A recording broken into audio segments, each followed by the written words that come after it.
കെട്ടിച്ചു വിടുന്ന പെണ്ണിനോടും ബസ്സിൽ കയറുന്ന ചേട്ടനോടും ഗൾഫിൽ പോകുന്ന ഭർത്താവിനോട് പറയുന്ന ഒറ്റ വാക്കാണ് പിടിച്ചു നിൽക്കണം കേട്ടോ.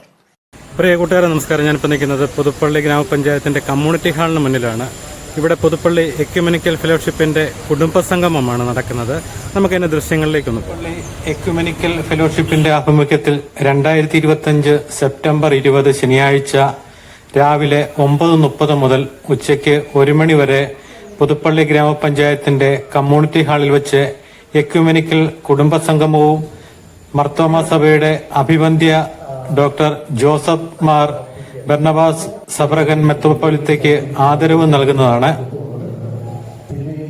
സമ്മേളനത്തിൽ ക്രിസ്തീയ കുടുംബജീവിതം എന്ന വിഷയത്തെ ആസ്പദമാക്കി ഫാദർ ജോസഫ് പുത്തമ്പരയ്ക്കൽ വചന പ്രഭാഷണവും നടത്തുന്നു.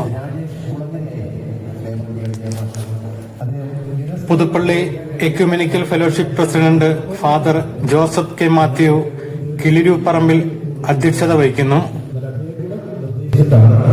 നമുക്ക് അതിനേക്കാൾ ഗംഭീരമായ ഒരാളാണ് ലഭിച്ചിരിക്കുന്നത്.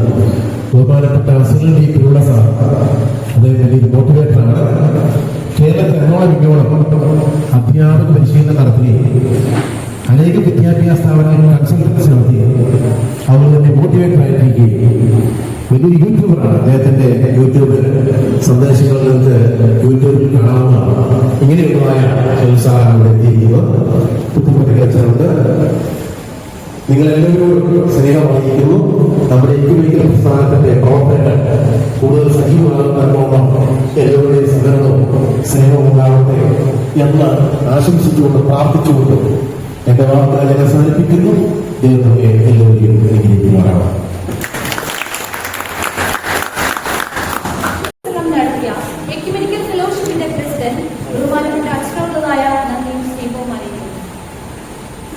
പ്രഭാഷണങ്ങൾ നടത്തുന്ന വിശിഷ്ട വ്യക്തികളെ പരിചയപ്പെടുത്തുവാൻ സ്വാഗതം ചെയ്യുവാനുമായിട്ട് പൂവറ്റം സെന്റ് ആന്റണീസ് പള്ളി വികാരി ഫാദർ ജി മുകേൻ അച്ഛനെ ആദരപൂർവ്വം ക്ഷണിക്കുന്നു.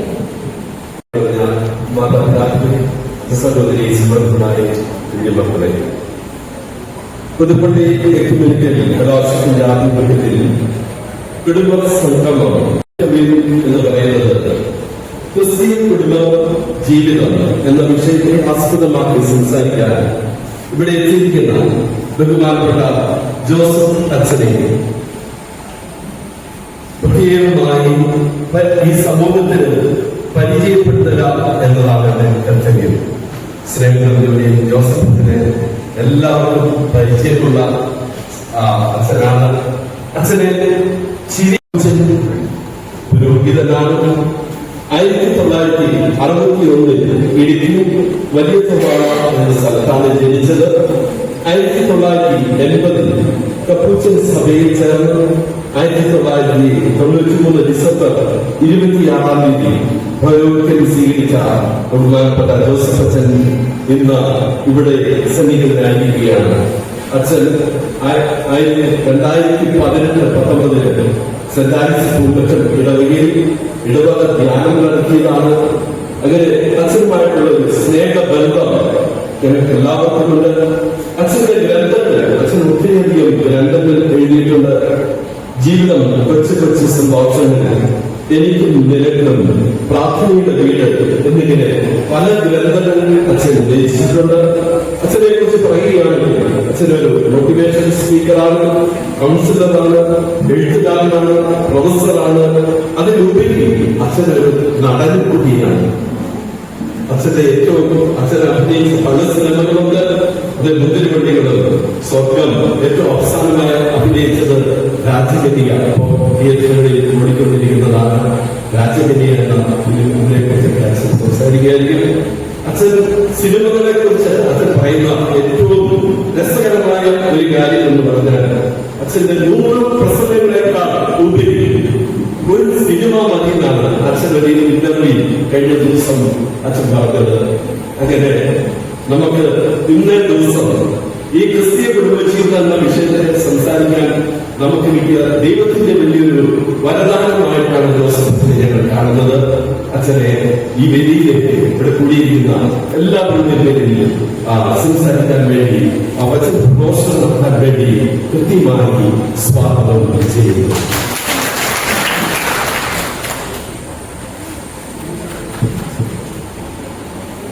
നടത്തിയിട്ടുണ്ട്. അതിൽ ഒന്ന് രണ്ടെണ്ണം ഞാൻ നിങ്ങളുടെ മുന്നിൽ സൂചിപ്പിക്കുകയാണ്. നിങ്ങൾക്ക് സമയമുണ്ടെങ്കിൽ യൂട്യൂബിൽ കയറി അതൊക്കെ കാണുന്നത് നല്ലതാണ്. അടിസ്ഥാന സത്യങ്ങൾ, കുടുംബത്തെ കുറിച്ച് പറയുന്ന അടിസ്ഥാന സത്യങ്ങൾ എന്ന യൂട്യൂബ് അത് വളരെ മനോഹരമായിട്ട് പ്രസന്റ് ചെയ്തിട്ടുണ്ട്. ആൺകുട്ടികളെ കുറിച്ച് കുറച്ച് നേരത്തെ എന്ന ഒരു യൂട്യൂബ് പ്രഭാഷണമുണ്ട്. ആൺകുട്ടികൾക്ക് ഇത് എന്ത് പറ്റി എന്ന് ചോദിച്ചുകൊണ്ട് ഒരു പ്രഭാഷണം. തളരുന്ന അമ്മമാർക്ക് വേണ്ടിയുള്ളതാണ്. തളരുന്ന അമ്മമാർ, മിടുക്കരുടെ മക്കൾ, കുട്ടികൾ ജീവിതം ആസ്വദിച്ച് വളരട്ടെ. കുട്ടികൾ മാതാപിതാക്കളിൽ നിന്നും പഠിക്കുന്ന 7 പ്രധാന കാര്യങ്ങൾ. കുട്ടികൾക്ക് വേണ്ടത് അച്ഛനും അമ്മയും. നമ്മളൊക്കെ കുട്ടികളോട് ചോദിക്കാറുണ്ട്, നിങ്ങൾക്ക് അച്ഛനെയാണോ അമ്മയാണോ ഇഷ്ടം?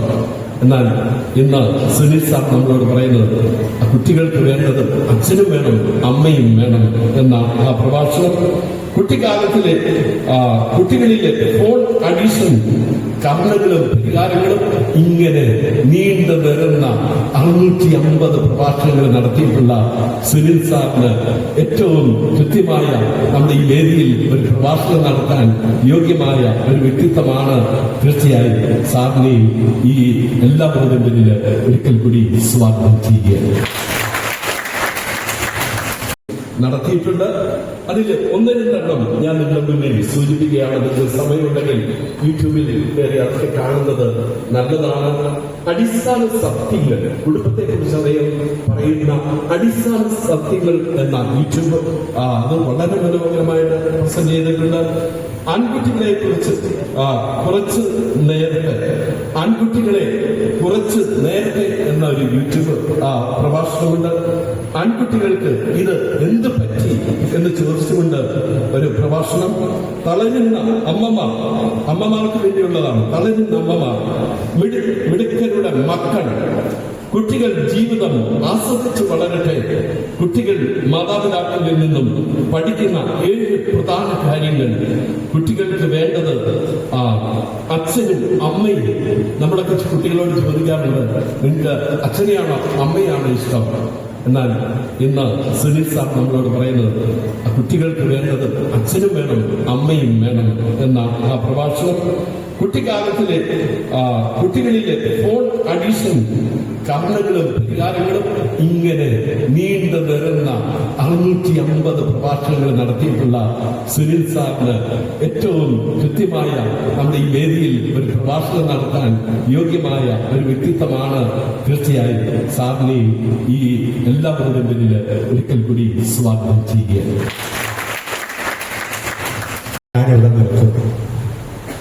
പലപ്പോഴും ജീവിതത്തിൽ ഇങ്ങനെ കിട്ടിയ അവസരങ്ങളൊക്കെയാണ് എനിക്ക് ഇത്തരത്തിലൊക്കെ ആയിത്തീരാൻ മുഖാന്തരമാണ്. കാരണം ഏതെങ്കിലും ഒരു സംഘടനയുടെ ബലമോ രാഷ്ട്രീയ പാർട്ടിയുടെ ബലമോ മതത്തിന്റെ ബലമോ ഒന്നും സത്യത്തിൽ എനിക്കില്ല. ഞാൻ ഈ രംഗത്തേക്ക് കടന്നു വന്നത് എനിക്ക് മുൻപ് എന്റെ കുടുംബത്തിൽ ആരും തന്നെ ഇങ്ങനെ ഒരു പ്രവർത്തനത്തിൽ ഏർപ്പെട്ടിട്ടുമില്ല. ഇന്നിപ്പോൾ അച്ഛനെന്റെ മകനോട് ചോദിച്ചു, മോന് അപ്പന്റെ വഴിയിലേക്ക് വരാൻ താല്പര്യമുണ്ടോ? മക്കൾക്ക് എളുപ്പമാണ്, കാരണം അവരുടെ അപ്പൻ കുറച്ച് നാൾ പോലെ ചെയ്യുന്ന കാര്യങ്ങളിലൊക്കെ അവർക്ക് കാണാനും കേൾക്കാനും അനുഭവിക്കാനും കഴിയുന്നത്. ഞാൻ ഈ രംഗത്ത് ആദ്യമായി വന്ന് 10-27 വർഷങ്ങൾ പിന്നിട്ടു. മാനവശേഷിയുടെ വികസനവും മനുഷ്യന്റെ സന്തോഷവും ഒക്കെയാണ് എന്റെ ഏറ്റവും പ്രധാനപ്പെട്ട വിഷയങ്ങൾ. പക്ഷെ ഒരു പ്രശ്നം എന്താണെന്ന് ചോദിച്ചാൽ, ഇന്ന് രാവിലെ ഞാൻ സോഷ്യൽ മീഡിയയിൽ എഴുതിയിട്ടതുപോലെ പോപ്പുലറായിട്ടുള്ള പല കാര്യങ്ങളും നമുക്കത്ര ഇഷ്ടപ്പെടുന്നതായിരിക്കത്തില്ല. നമ്മൾ സത്യമായിട്ടുള്ള പല കാര്യങ്ങളും പോപ്പുലറായിരിക്കത്തില്ല. സത്യത്തിന്റെ മുഖം പലപ്പോഴും അല്പം വികൃതവുമാണ്. ഇന്നെന്നെ ഏൽപ്പിച്ചിരിക്കുന്ന ആ വിഷയം കേരളത്തിലെ യുവജനങ്ങളുടെ വിദേശത്തേക്കുള്ള കുടിയേറ്റത്തെ കുറിച്ചാണ്. നിങ്ങൾക്കെല്ലാം അറിയാവുന്നതുപോലെ കുടിയേറ്റം എന്ന് പറയുന്നത് വളരെ പണ്ട് മുതൽ നമ്മുടെ നാട്ടിൽ ഉണ്ടായിരുന്ന ഒരു കാര്യമാണ്. എൻ്റെ അമ്മാച്ചൻ 1975 എനിക്കന്ന് 7 വയസ്സോ 8 വയസ്സോ ഉള്ളൂ. എൻ്റെ അമ്മാച്ചൻ അമേരിക്കയിലേക്ക് പോവുകയാണ്. അമ്മാച്ചന് MSc മാത്തമാറ്റിക്സ് പഠിച്ച ആളാണ്. ആലുവ UC കോളേജിൽ അധ്യാപകനായി ജോലി പ്രവേശിച്ചു. ആ സമയത്താണ് ഹാർവാർഡ് യൂണിവേഴ്സിറ്റിയിൽ നിന്ന് അദ്ദേഹത്തിന് ഒരു ഫെലോഷിപ്പ് കിട്ടുന്നത്. അദ്ദേഹം അങ്ങനെ അമേരിക്കയിലേക്ക് പോയി. 1975 എണ്ണക്കാടെന്ന് പറയുന്ന ഒരു കൊച്ചു ഗ്രാമത്തിൽ നിന്ന് ആദ്യമായി പാൻസും ഒക്കെ ധരിച്ച് അത് പാൻസ് തയ്ക്കണേ തന്നെ തിരുവനന്തപുരത്തുള്ള ഒരു തയ്യക്കടയിൽ കൊടുത്ത് തയ്ച്ചു. എൻ്റെ അപ്പനാണ് അതൊക്കെ തയ്പ്പിച്ചു കൊടുത്തത്. മൂത്ത അളിയനാണ്. ഇംഗ്ലീഷൊന്നും അറിയില്ല. അമേരിക്കൻ കോൺസുലേറ്റിൽ ചെല്ലുമ്പോൾ അമേരിക്കൻ കോൺസുലേറ്റിൽ നോക്കിയ ഒറ്റ കാര്യമുള്ളൂ, മാർക്കെല്ലാം ഫുള്ളാണ്, ഇംഗ്ലീഷ് തീരെയില്ല. അപ്പൊ കോൺസുലേറ്റ് അദ്ദേഹത്തിനോട് പറഞ്ഞ് വിഷമിക്കണ്ട, ഇംഗ്ലീഷൊക്കെ അവിടെയുണ്ട്, നിന്റെ തലയ്ക്കകത്തുള്ളതാണ് അവിടെ ഇല്ലാത്തത്, അതുകൊണ്ട് നിന്നെ ഞങ്ങൾക്ക് വേണം. സോ ഈ ഗോട്ട് ഹിസ് വീസ. അമേരിക്കയിലെത്തി. എന്റെ നാട്ടിൽ നിന്ന് ആദ്യമായിട്ട് നാസയിലെ ശാസ്ത്രജ്ഞനായ ആളാണ് എന്റെ അമ്മാച്ചൻ, ഡോക്ടർ CD വർഗീസ്. കുടിയേറ്റം, മൈഗ്രേഷൻ, പഠനത്തിനായിട്ടുള്ള വിദേശ യാത്രകളൊക്കെ പണ്ടും ഉണ്ടായിട്ടുണ്ട്. എന്നാൽ ഇന്ന് എന്താണ് ഒരു വ്യത്യാസം? ഇന്ന് വലിയൊരു വ്യത്യാസം. ആ വ്യത്യാസത്തെ കുറിച്ചാണ് ഞാൻ നിങ്ങളോട് പറയാൻ ആഗ്രഹിക്കുന്നത്. ഇവിടെ ഇരിക്കുന്ന കൊച്ചുകുട്ടികളൊക്കെ വിദേശത്തേക്കൊക്കെ പോകുന്ന അവർ സ്വപ്നം കണ്ടുകൊണ്ടിരിക്കുന്നവരാണ്. ഇന്നത്തെ ഒരു പ്രശ്നം റെക്ലെസ് മാസീവ് മൈഗ്രേഷൻ. ശരിക്കും യാതൊരു ചിന്തയും ഇല്ലാതെ കണ്ണുമടച്ച് വിദേശ രാജ്യത്തേക്ക് ഓടിപ്പോകുന്ന ഒരവസ്ഥയാണ്. എനിക്ക് തോന്നുന്നു 1 കൊല്ലം മുമ്പാണ് കേരളത്തിലെ ഏറ്റവും പ്രധാനപ്പെട്ട പത്രം എന്തോ ലോകത്തിലെ വലിയൊരു സംഭവം പോലെയാണ് ഒരു ഏജൻസി 7000 പേരെ വിദേശത്തേക്ക് ഒറ്റയടിക്ക് കൊണ്ടുപോകുന്നതിന്റെ വാർത്ത ഉണ്ട്. മലയാളി ആ വാർത്ത ആഘോഷിക്കുന്നതാണ് പിന്നീട് കണ്ടത്. എന്തോ വലിയ സംഭവമാണ് ഇത്രയും പേരെ അവിടെ കൊണ്ടെത്തിച്ചത്. ഞാൻ ആ കൂട്ടത്തിൽ പോയ ആ 7000 പേരിൽ 6 പേരെ ഞാൻ നേരിട്ട് ബന്ധപ്പെട്ടു. ആ കുട്ടികളൊക്കെ വളരെ നിരാശരാണ്. എന്റെ വീടിനടുത്തുള്ള ഒരു കുട്ടിക്ക് വീട്ടിൽ നിന്ന് 1 ലക്ഷം രൂപ അങ്ങോട്ട് അയച്ചു കൊടുത്തിട്ടാണ് ആ കുട്ടിയെ നിലനിർത്തുന്നത്. 1 ലക്ഷം രൂപ അങ്ങോട്ട് അയച്ചു കൊടുക്കണം. ആ വീടാകെ കൂടെ ദാരിദ്ര്യത്തിന്റെ പടുപിടിയിൽ എത്തിക്കഴിഞ്ഞു. ഞാൻ ധാരാളം വീഡിയോ ഈ വിഷയത്തിൽ ചെയ്തിട്ടുണ്ട്. വിദേശത്തേക്ക് കുട്ടികൾ പോകുന്നവർ കുഴപ്പമൊന്നുമില്ല. പക്ഷെ ഈ അമിതമായ ആവേശത്തിലുള്ള ഒരോട്ടം വലിയ അപകടത്തിലേക്കാണ് നയിക്കുന്നത്.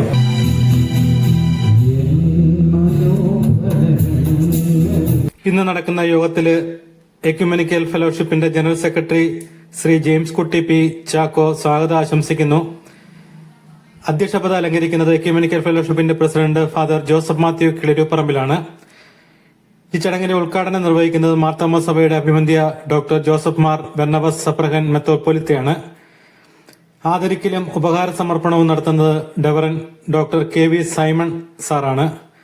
വിശിഷ്ടാതിഥികളെ പരിചയപ്പെടുത്തുന്നത് വികാരി സെന്റ് ആനീസ് ചർച്ച് പുമ്മറ്റത്തിലെ ഫാദർ ജെന്റി മുകളലാണ്. ക്രിസ്തീയ കുടുംബജീവിതം എന്ന വിഷയത്തിൽ പ്രഭാഷണം നടത്തുന്നത് ഫാദർ ജോസഫ് പുത്തമ്പരക്കിലച്ചനാണ്. അതോടൊപ്പം കേരളത്തിലെ യുവജനങ്ങളുടെ വിദേശ കുടിയേറ്റവും സാമൂഹിക പ്രതിസന്ധിയും എന്ന വിഷയത്തിൽ ക്ലാസ് നടത്തുന്നത് സുനിൽ സാറാണ്. യോഗത്തിന്റെ അവസാനം കൃതജ്ഞത രേഖപ്പെടുത്തിക്കൊണ്ട് എക്യുമെനിക്കൽ ഫെലോഷിപ്പിന്റെ ട്രഷറർ ശ്രീ PC മാമൻ സാറാണ് സംസാരിക്കുന്നത്. തിരുവേണിയെ വളരെ ബഹുമാന പുരസ്സരം ക്ഷണിക്കുന്നു. ഇപ്പോൾ നമ്മൾ അതുപോലെ തിരുവേണി ആദ്യമാണ് വൈദികരെല്ലാവരും കൂടി ചേർന്ന് എല്ലാ വൈദികരും ഇതിന്റെ എക്യുമെനിക്കൽ പ്രസ്ഥാനത്തിന്റെ ധാരാളം ചേർന്നാണ് തിരുമേനിയെ ആദരിക്കുന്നത്. ആദ്യമേ മെമന്റോ നൽകുന്നു, തുടർന്നാണ് തിരുമേനി.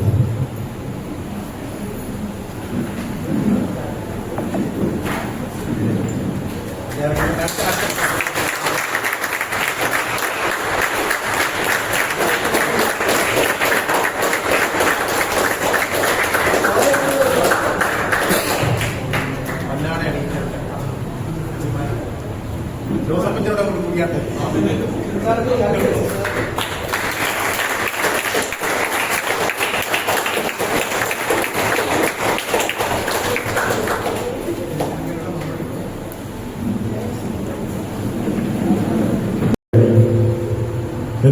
സ്വന്തം നാട്ടിൽ വന്ന് നിങ്ങളോട് ചേർന്ന് ഒരു അല്പസമയം ചിലവഴിക്കാൻ ഇടയാക്കുന്ന ഈ ദൈവകാരുണ്യത്തെ സ്തോത്രം. പുതുപ്പള്ളി എനിക്കൊരു ഹരവും എനിക്കൊരു സന്തോഷവും.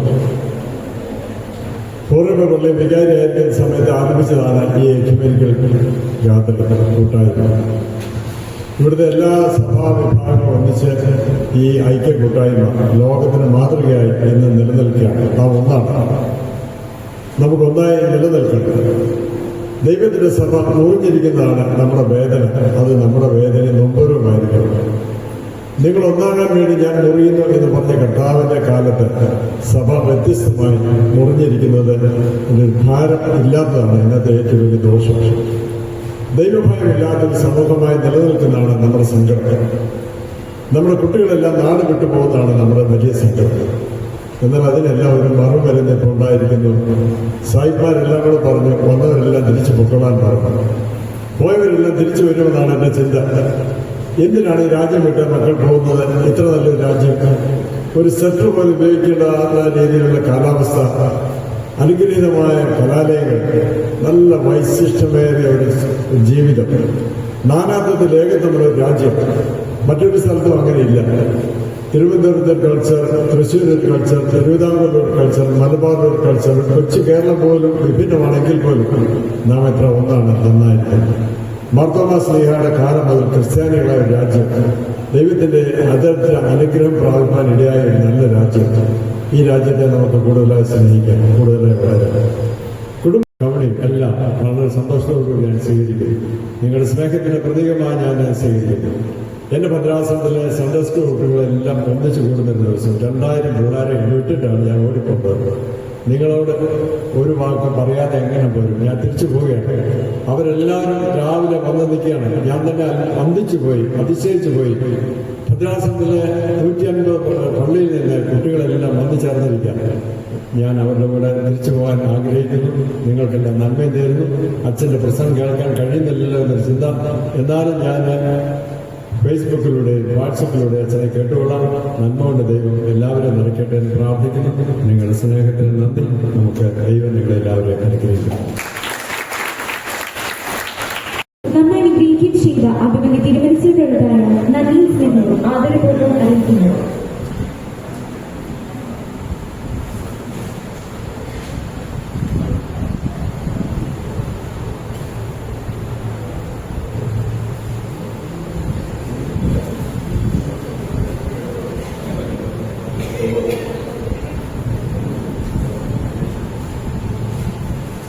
ക്രിസ്തീയ ഉടമജീവിതം എന്ന വിഷയത്തെക്കുറിച്ച് വചന പ്രഘോഷണത്തിനായി നമ്മുടെ ബഹുമാനപ്പെട്ട ജോസഫ് പുത്തക്കരികൻ അച്ഛനെ ആദരപൂർവ്വം ക്ഷണിക്കുന്നു.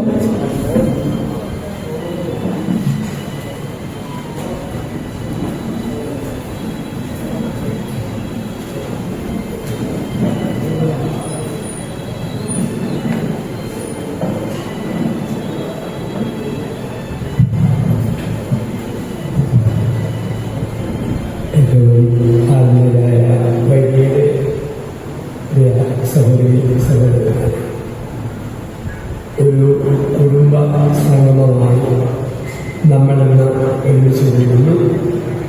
നല്ല നല്ല ചിന്തകൾ ആമുഖമായി നമ്മൾ ശ്രദ്ധിച്ചു. ചെറിയ ഒരു ചിന്താശകലയിലേക്ക് നമ്മൾ നീങ്ങുന്നു. കുടുംബങ്ങളുടെ കൂട്ടായ്മ, കുടുംബ ബന്ധങ്ങൾ. ലോകത്തിൽ ദൈവം ആദ്യം സ്ഥാപിച്ച ബന്ധം കുടുംബ ബന്ധമാണ്. ഉൽപ്പത്തിയുടെ പുസ്തകത്തെ വിളിക്കുന്ന വാക്ക് ഉടമ്പടികളുടെ പുസ്തകമെന്നാണ്. ഉൽപ്പത്തി പുസ്തകത്തിൽ യഹോവയായ ദൈവം 3 ഉടമ്പടികൾ സ്ഥാപിച്ചു. ഒന്നാമത്തെ ഉടമ്പടി കല്യാണമാണ്. ഉൽപ്പത്തി 2:23. ആദ്യം ഉടമ്പടി വാക്കിലാണ്, നീ അസ്ഥിയുടെ അസ്ഥിയും മാംസത്തിന്റെ മാംസവും. രണ്ടാം ഉടമ്പടി 39 ദൈവവും നോഹയുമായി. മൂന്നാം ഉടമ്പടി 12 ദൈവവും അബ്രഹാമുമായി. 2-ാം അധ്യായത്തിൽ 1-ാം ഉടമ്പടി, 9-ാം അധ്യായത്തിൽ 2-ാം ഉടമ്പടി, 12-ാം 2-ാം അധ്യായത്തിൽ 3-ാം ഉടമ്പടി. ഉടമ്പടിക്ക് ഇംഗ്ലീഷിൽ 2 വാക്കുകളാണ്. ഒന്ന് കോൺട്രാക്ട്, 2 കവനന്റ്. 2 വശത്തും മനുഷ്യനാണെങ്കിൽ കോൺട്രാക്ട്, ഒരു വശത്ത് മനുഷ്യനും മറുവശത്ത് ദൈവമാണെങ്കിൽ കവനന്റ്. നരേന്ദ്രമോദിക്ക് ട്രംപുമായി കോൺട്രാക്ട്, മോശയ്ക്ക് ദൈവവുമായി കവനന്റ്. ട്രംപിനെക്കാളും മോഡി വാഷിംഗ്ടൺ വന്നപ്പോൾ ഞാനവിടുത്തെ പള്ളി എന്ന് വിചാരിപ്പിക്കുക. അദ്ദേഹം പ്രധാനമന്ത്രിയായതിൻ്റെ ആദ്യ നാളുകൾ. അപ്പോൾ അന്ന് ആൾക്കാർ പ്രാർത്ഥിക്കുന്നത് കേട്ടു, ദൈവമായ കർത്താവേ, ആദിയിൽ നിന്നും ജാതിയിൽ നിന്നും മോദിയിൽ നിന്നും ഞാൻ രക്ഷിക്കണം. ഇതായിരുന്നു അന്നത്തെ പ്രാർത്ഥന. അപ്പം മോദിയും ട്രംപുമായി കോൺട്രാക്ട്, ദൈവവും മോശയുമായി കവനന്റ്. കോൺട്രാക്ട് കാലപരിമിതിയുണ്ട്, കവനന്റ് കാലാതീതം. അമേരിക്കയിൽ വെടിയുള്ള 5 വർഷം മേടിച്ചേക്കാം കോൺട്രാക്ട്. 2030 ആകുമ്പോൾ പിന്നെ വെളിയിൽ നിന്ന് മേടിക്കേണ്ട, കോൺട്രാക്ട് തീർന്നു. ഇന്ത്യയിലെ ഏലക്ക 5 വർഷം മേടിച്ചോളാം, ഫ്രാൻസുമായി കോൺട്രാക്ട്. 5 വർഷം കഴിഞ്ഞ് ഫ്രാൻസ് ഏലക്ക മേടിക്കേണ്ട. ഹിന്ദുക്കളുടെ കല്യാണം ഈ നാട്ടിൽ സിവിൽ കോൺട്രാക്ട്, മുസൽമാന്റെ കല്യാണം സിവിൽ കോൺട്രാക്ട്, ക്രൈസ്തവ കല്യാണം കവനന്റ്. ഹിന്ദുക്കൾക്ക് വിവാഹമോചനം എളുപ്പം, മുസ്ലിങ്ങൾക്ക് വിവാഹമോചനം എളുപ്പം. പക്ഷെ നമുക്കോ മത്തായി 19:6 ചുറ്റിയ പാമ്പ് കടിച്ചു പോകും. ഒരിക്കൽ കിട്ടിയോ പിന്നെ മരണം വരെ. ഇന്ന് ഡൈവോഴ്സിന്റെ ആൾക്കാർ ഓടുന്ന കാലമാണ്. ഞാൻ അച്ഛനാണ്, കോടതി സഹായിക്കുന്ന വക്കീലുമാണ്. അപ്പം എൻ്റെ ഡിവോഴ്സിന്റെ ഭാഗമായിട്ട് അതും ചെയ്യുന്നു. ഇവിടെ ഇന്ന് വിവാഹമോചനത്തിന് വേണ്ടി ഒരുപാട് ആൾക്കാർ ഓടിക്കൂടി വരുന്ന ഒരു കാലം. ഒരു കുടുംബക്കോടതി വന്നിട്ട് പറഞ്ഞു, ബഹുമാനപ്പെട്ട കോടതി ഡൈവോഴ്സ് വേണം. കോടതി ചോദിച്ചു, എത്ര വർഷമായി കല്യാണം കഴിഞ്ഞിട്ട്? അവൻ പറഞ്ഞു 15 വർഷം. എത്ര മക്കൾ? 3 മക്കളും 15 വർഷമായപ്പോഴാണ് വിവാഹം കഴിഞ്ഞ ആദ്യ നാളുകളിൽ ചിന്തിക്കാൻ പറ്റില്ലായിരുന്നു. അവൻ പറഞ്ഞു, ബഹുമാനപ്പെട്ട കോടതി ആദ്യ രാത്രി കഴിഞ്ഞപ്പോൾ മുതൽ ഡൈവോഴ്സ് ആഗ്രഹിച്ചത്. അതെന്താ? മുടച്ചട്ടി, plate, cup, spoon, fork, glass, bucket എടുത്ത് എന്റെ ഭാര്യ ഇരിക്കുന്നത് ഏറെ. ജഡ്ജി പറഞ്ഞു, 15 വർഷം സഹിച്ച എടുക്കണമെന്താ? ബഹുമാനപ്പെട്ട കോടതി അടുത്ത ഇരയായി അവർക്ക് ഉന്നമായിട്ട് വരുന്നു. നേരെ പുള്ളിക്കായിരുന്നു ഉന്നമായിട്ട് ജഡ്ജിയെ മുറിക്കാൻ പറഞ്ഞു. ജഡ്ജി പറഞ്ഞു, 3 മക്കളല്ലേ, പപ്പാതി വീതം വെക്കാൻ വേണ്ടി ഡൈവോഴ്സ് വെട്ടിമുറിക്കാൻ പറ്റുമോ? അവൻ ദരിദ്രൻ. അവൻ പറഞ്ഞു, ബഹുമാനപ്പെട്ട കോടതി 1 വർഷം തന്നാൽ മതി, ഞങ്ങൾ അഡ്ജസ്റ്റ് ചെയ്തോളാം. അവളെ കൂട്ടിപ്പോയി താമസിയാതെ ഗർഭിണിയായി. പ്രസവം കഴിഞ്ഞ് 24 ദിവസം ഡൈവോഴ്സിന്റെ ഫൈനൽ ഡേറ്റ്. 4ാം പ്രസവത്തിൽ 4ാമത്തെ കുഞ്ഞാകുമ്പോൾ 2 നിർമ്മിക്കാം. പ്രതീക്ഷയുടെ കാത്തിരുന്നു. പക്ഷെ അവന്റെ ഗതികേട് അവന്റെ ഭാര്യയാണ്.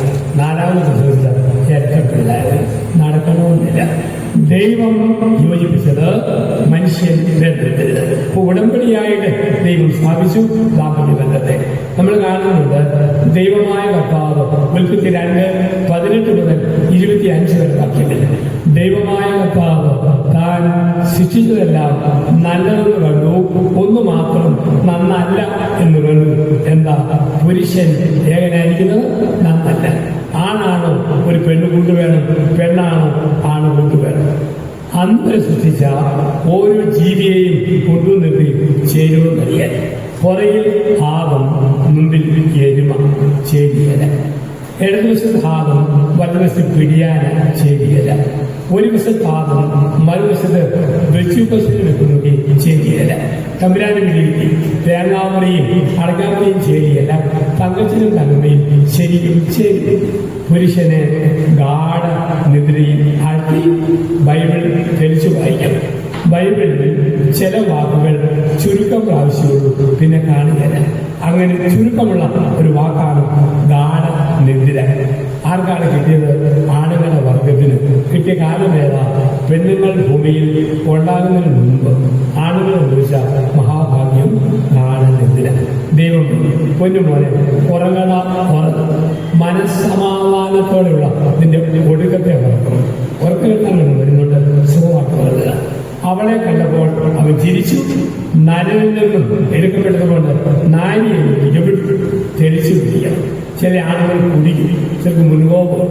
കുടിയും കോപം കഴിയുമ്പോൾ പല ആളുകളും നാരിയുടെ രായയുടെ അടിയിലുള്ള കുരുപ്പ് കാണുന്നില്ല, ബാക്കി മാത്രമേ കാണത്തുള്ളൂ. തെളിച്ചു വിളിക്കും നരനും നാരിയുമായി, പുരുഷനും സ്ത്രീയുമായി ദൈവം സൃഷ്ടിച്ചു ലോകത്തിലെ അതിമനോഹരമായ ദാമ്പത്യ ബന്ധം.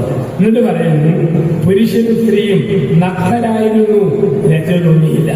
ദാമ്പത്യത്തിന്റെ അടിസ്ഥാനമാണ് നഗ്നരാണെങ്കിലും ലജ്ജ തോന്നരുത്. അതിന്റെ അർത്ഥം എന്താ? തുണിയില്ലെന്നല്ല. ഭർത്താവിനെ ഒളിക്കാൻ ഭാര്യയ്ക്ക് ശരീരമില്ല, വാട്സപ്പില്ല, ഫോട്ടോയില്ല, കാശനം കാണില്ല. മാത്രമേ പോകാവൂ. വന്നിരിക്കുന്ന എല്ലാവർക്കും ഉണ്ട്. ബഹുമാനപ്പെട്ട എല്ലാവർക്കും വേദിയിലിരിക്കുന്ന